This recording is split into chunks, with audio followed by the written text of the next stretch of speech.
All right, this is cooling lines. First things first, your antifreeze lines. Close cooling. Setting up your heat exchanger, you want your cold water from your lake, river, ocean, whatever, you want that flowing in the opposite direction of your antifreeze. So your antifreeze comes out straight out the back, this guy right here.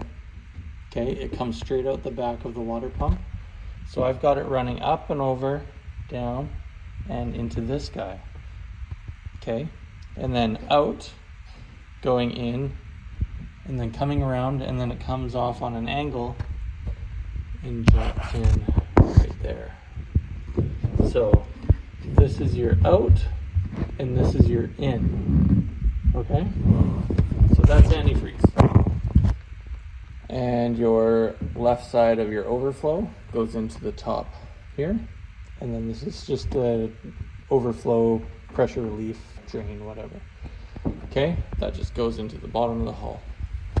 Now your water in comes through the pump to your sand trap. Sand trap to your intercooler. You want your intercooler done first over anything. Before your heat exchanger, you want that fresh water coming in, and you want your motor is running hot, right?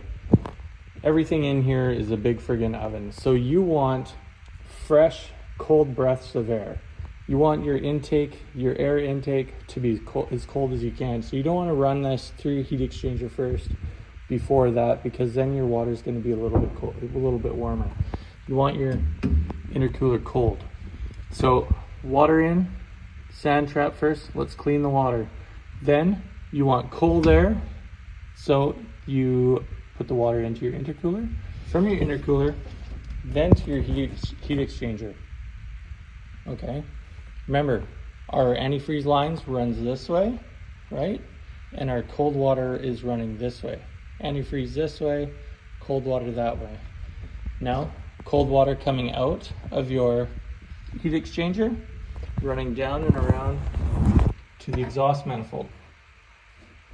Then obviously this is pretty straightforward. Half of your water goes through and into your exhaust, and the other half goes out the pisser, out the side of the boat. I like to run mine on the same side as the driver's seat so that you can easily look back and see water coming out at all times, so that you actually know that your boat is actually getting water. You know, if your sand trap's full, you're not going to be bringing in any water. So therefore, you should shut this thing down and clean out your sand trap. Another thing with my sand trap, I have a ball valve on the bottom, like all do. I run a through hull fitting out the back, and that is over here somewhere. I don't know if you can see it, right there. So you can actually dump all the sand out while it's running.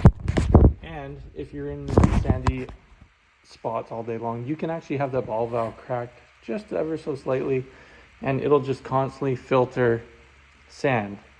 Okay, that being said, if you're doing that, make sure you're still pissing water about the same pressure of the side of the boat, because you don't want all your water going out the sand trap and no water pressure going through your engine and for your cooling and whatnot, right? And that is that. That is cooling in a nutshell. Yeah, there's nothing more to say about that. So yeah,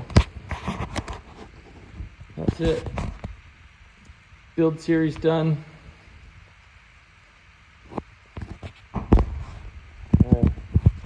Signing out. Peace once again.